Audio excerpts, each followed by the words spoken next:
శ్రీమాత్రే నమః. ఈరోజు 12వ అధ్యాయం గురించి తెలుసుకోబోతున్నాం. ద్వాదశి ప్రశంస.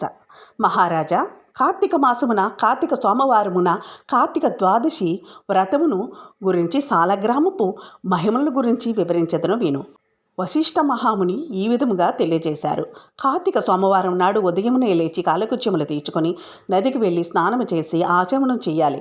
తర్వాత శక్తి కొలది బ్రాహ్మణునికి దానమిచ్చి ఆ రోజంతయు ఉపవాసము నుండి సాయంకాలం శివాలయమునకు కానీ విష్ణాలయమునకు కానీ వెళ్ళి దేవుని పూజించి నక్షత్ర దర్శనం చేసుకోవాలి. పిమ్మట పూజించాలి.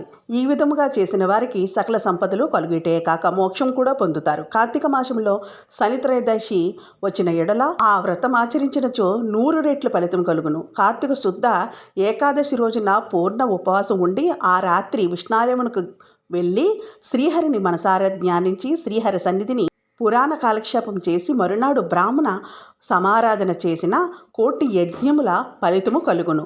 ఈ విధముగా చేసిన వారలకు సూర్యగ్రహణ సమయమున గంగానదిలో స్నానం చేసి 1,000,000 బ్రాహ్మణులకు భోజనం దానము చేసినంత పుణ్యం కలుగునో దానికంటే అధికముగా ఫలము కలుగును. కార్తీక శుద్ధ ద్వాదశి నాడు శ్రీమన్నారాయణుడు శేష పానుపు నుండి లేచును గనుక కార్తీక శుద్ధ ద్వాదశి వ్రతము విష్ణువునకు ఇష్టము. ఆ రోజున శ్రీమంతులైన వారు ఆ రోజున ఆవు కొమ్ములకు బంగారు తొడుగులు తగిలించి ఆవు కాళ్లకు వెండి డెక్కలు తగిలించి దూడతో సహా బ్రాహ్మణులకు దానమిచ్చిన ఎడల ఆ యావు శరీరమందు ఎన్ని రోమములు కలవో అన్ని సంవత్సరములు ఇంద్రలోకములో స్వర్గ సుఖములు అనుభవిస్తారు.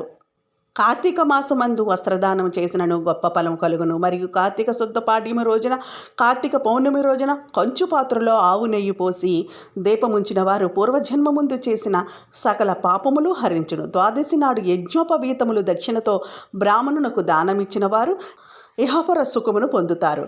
ద్వాదశి రోజున బంగారు తులసి చెట్టును కానీ సాలగ్రామమును కానీ ఒక బ్రాహ్మణునకు దానమిచ్చిన ఎడల 4 సముద్రాల మధ్యనున్న భూమిని దానము చేసినంత ఫలం కలుగును. Please subscribe.